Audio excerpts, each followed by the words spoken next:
आज पढ़ा रहे हैं अध्याय 8।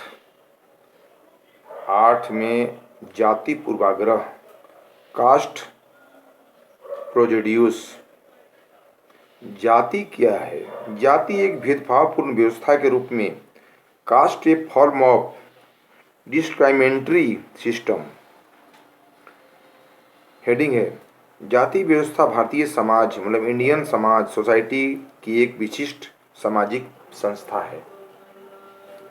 इंडियन सोसाइटी की विशेष संस्था है जो जाति विशेष में पैदा हुए व्यक्तियों के विरुद्ध भेदभाव व्यवहार को बढ़ावा देती है, जात पात को बढ़ावा देती है तथा समाज में सोसाइटी में सामाजिक विषमता और बहिष्कार को न्यायसंगत या वैध ठहराती है। जबकि भेदभाव के ये व्यवहार बिहेवियर स्वाभाविक रूप से अपमानजनक, बहिष्कार तथा शोषणकारी रहे हैं।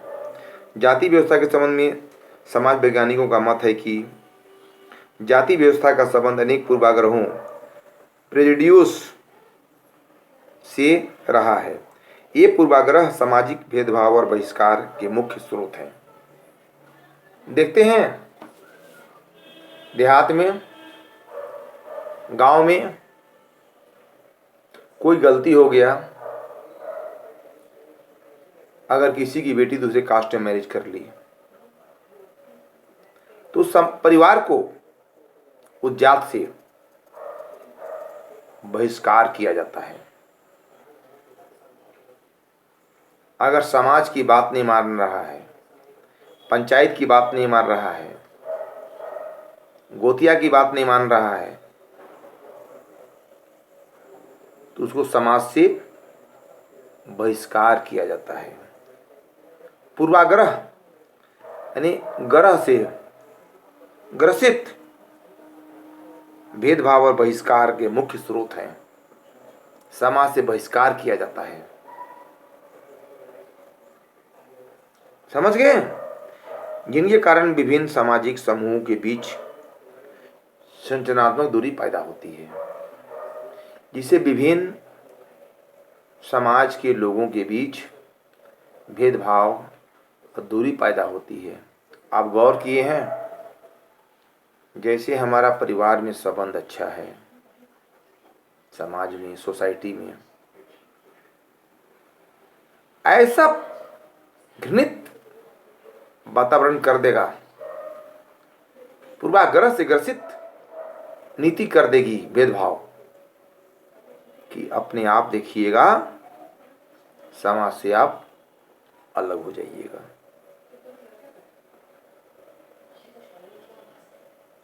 जिसके कारण विभिन्न सामाजिक समूह के बीच,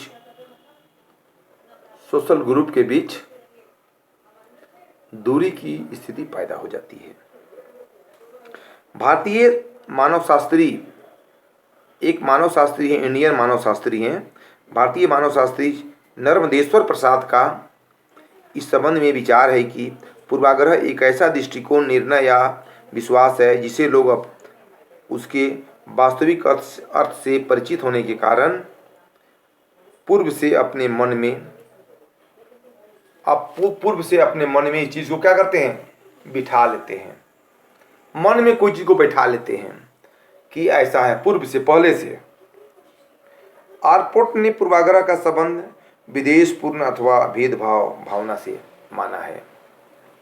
बहुत समाजशास्त्री ने, जैसे आलपोर्ट ने, पूर्वाग्रह का संबंध विद्वेष, छुआछूत, घृणा की भावना, भेदभाव भावना से प्रेरित माना है। आप देखते हैं बहुत कोई भेदभाव करता है, हर जगह देखते होंगे। अब तो कभी हो गया, पहले बहुत था। जिस कुआं से ब्राह्मण पानी लेता, ऊंचे तबके के जाति जिस कुआं से ब्राह्मण लेता, जिस बाल्टी से, रस्सी से, उस रस्सी और बाल्टी, उस कुआं से हरिजन दलित को पानी नहीं लेना था। ये परंपरा था पहले, लेकिन ये परंपरा को मिटा दिया गया, बंद हो गया। विद्वेष की भावना, घृणा की भावना, गौर कीजिएगा। अतः स्पष्ट है कि पूर्वाग्रह का अर्थ व्यक्ति की उस मनोवृत्ति से होता है। मनोवृत्ति समझते हैं? मनोवृत्ति का अर्थ व्यक्ति की मन की इच्छा। मनोवृत्ति क्या है व्यक्ति का, ये जानना बहुत कठिन समस्या है। उस मनोवृत्ति से है जो दूसरों के प्रति अपने मन में भेदभाव भावना बना लेती है, घृणा, ईर्ष्या, द्वेष, कलह की भावना बना लेती है। अर्थात यह एक घृणित विचार है जो दूसरों के प्रति विद्वेषपूर्ण भावना पैदा करता है। इसी विचार के कारण इन दूसरों को स्वयं से भिन्न और हीन समझने लगते हैं। आप देखते हैं बहुत को घृणाहीन भावना से दिखता है लोग। आप गौर किए हैं चीज को? ये गलत बात है, ऐसा नहीं होना चाहिए। हमारे इंडियन समाज में, भारतीय समाज में अधिकतर लोग धनी मानी होते हैं, लेकिन गरीब लोग को हीन भावना से देखते हैं। आप अपने अगल बगल का देख लीजिए, गांव का देख लीजिए, पड़ोस का देख लीजिए, शहर का देख लीजिए, अपने हित नात का देख लीजिए, समाज का देख लीजिए, गोतिया का देख लीजिए। किसी को बहुत पैसा है, किसी के पास नहीं है, तो एक चीज़ गौर कीजिएगा, वो हीन भावना से देखता है अपना लोग। ये बहुत ही दुर्भाग्यपूर्ण है देश की।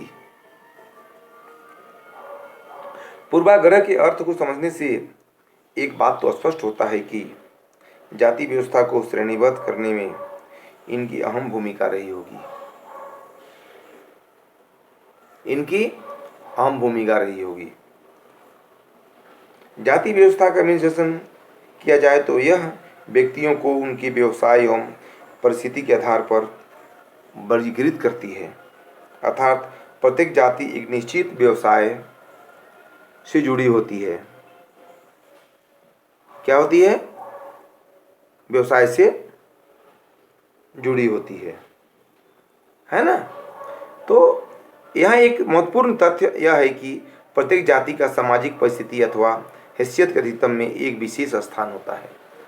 अलग अलग स्थिति हैसियत होती है।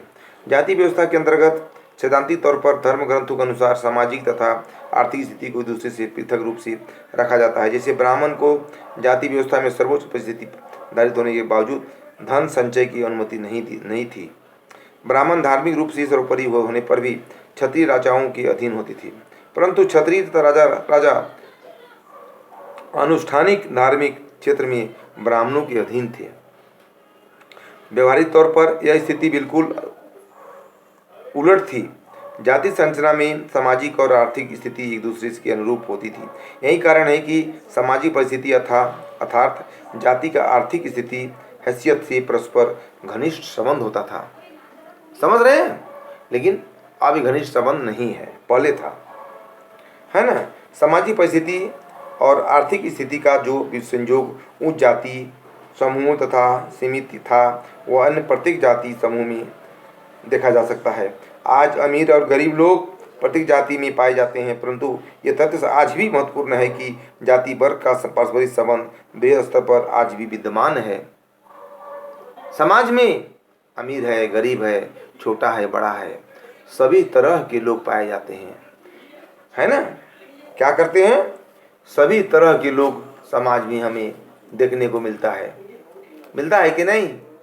ऊंच नीच, छोटा बड़ा, सब तरह के लोग हमें मिलता है समाज में। इस प्रकार हम देखते हैं कि भारतीय समाज में बड़े स्तर पर बदलाव आया है, परंतु व्यापक स्तर पर बहुत अधिक परिवर्तन नहीं हुआ है। बात समझ में आया? व्यापक स्तर में परिवर्तन नहीं हुआ है। जाति व्यवस्था का सर्वाधिक घृणित और दूषित पहलू अस्पृश्यता, छुआछूत है, जिसे सामान्य बोलचाल की भाषा में छुआछूत के नाम से जानते हैं। क्या नाम से? छुआछूत के नाम से जानते हैं, है ना? आज इतना ही।